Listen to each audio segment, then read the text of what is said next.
Facilities మీద చేసింది.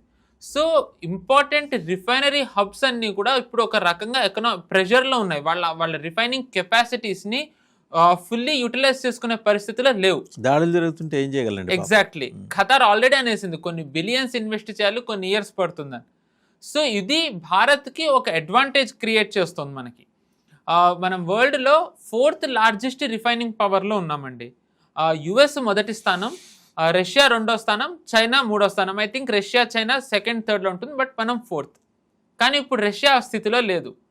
So యుఎస్కి, భారత్కి, చైనాకి ఇది ఒక సువర్ణ అవకాశం. కానీ ఈ 2 దేశాలకి లేనిది మన దగ్గర ఉన్నది ఏంటంటే మనం అన్ని రకాల మనం క్రూడ్ని మనం రిఫైన్ చేయగలం.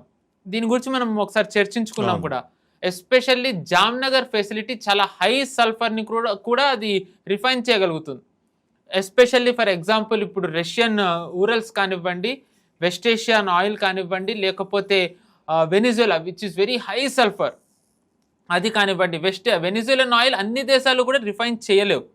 జామ్నగర్ లాంటి చాలా ఎక్స్ట్రీమ్లీ కాంప్లికేటెడ్ సిస్టమ్ ఉన్నవే రిఫైన్ చేయగలుగుతుంది.